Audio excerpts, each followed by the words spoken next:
when work is going well or when work is going poorly, what does it do to your faith? I'll throw some things out.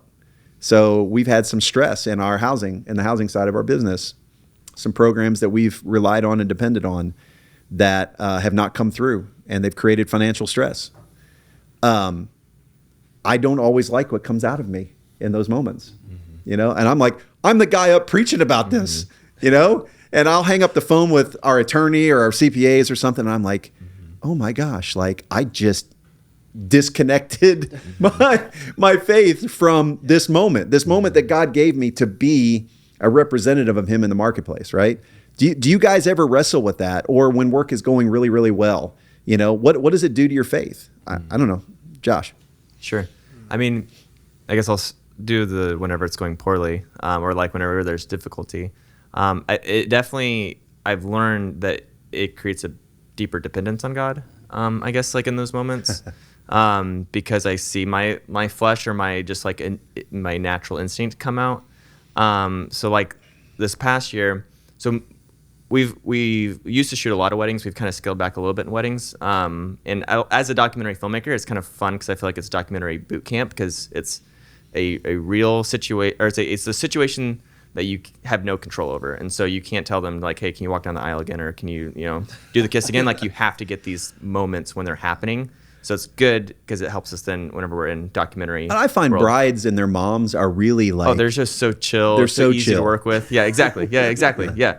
So what's cool is like within our work, we've gotten not as many bridezillas as my some of my filmmaker friends, and I think that's partially because we don't like go to the galas, we don't like we don't sell our work. It's like if someone resonates with our work, then they'll work with us, and our work I feel like just reflects who we are as this more down to earth, like easygoing, story driven. But in so most wedding films, we have like we send it over and there's like 1 to 3 comments of like, hey, can you switch out these people? We don't really know them. Or like, can you switch out this shot? Last year, to start off our year, the first 2 weddings we did, literally both brides had like 20 changes.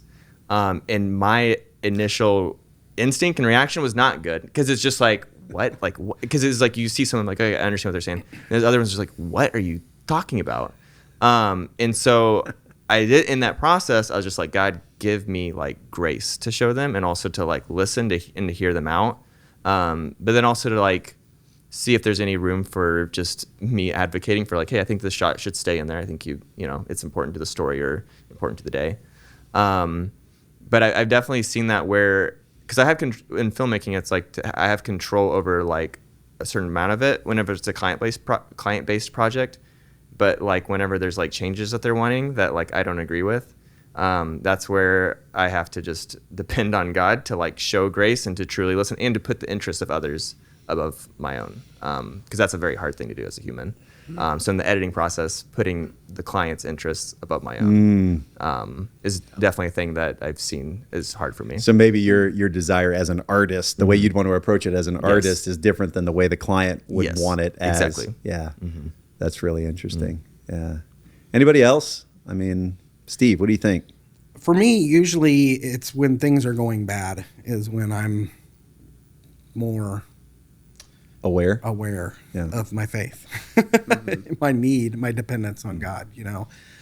For whatever reason, I have this tendency to rely on God until I get to a certain point, and then I'm like, okay, I got it from here. I'm good. And like I forget that what got you here was reliance on God. Isn't that true? And it's hard to remember, especially as an entrepreneur. I mean, it's just things are going good, and your ego, you start making some money, your ego kind of gets puffed a little bit, and it's like, hey, I kind of know what I'm doing here, and things get rolling, and then I think God uses circumstances to reel us back in and remind us that we do need to rely on Him. Yeah, it's really interesting. I mean, you said the dependence thing as well, but I always tell people anything that makes us more dependent on Jesus is our friend.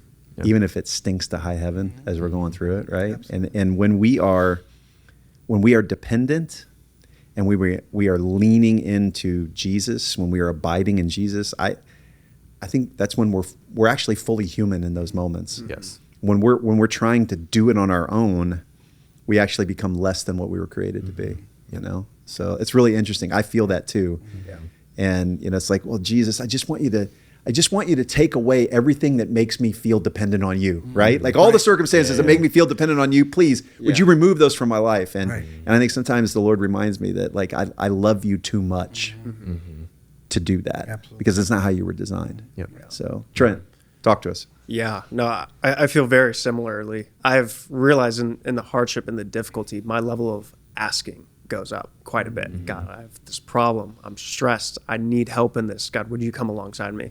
But I've also found that in that time, my abiding goes down.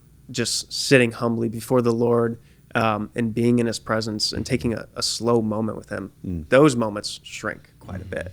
And then I totally agree. As things are going well, I forget easily those moments where God was present and he did help and he answered my prayers and calls.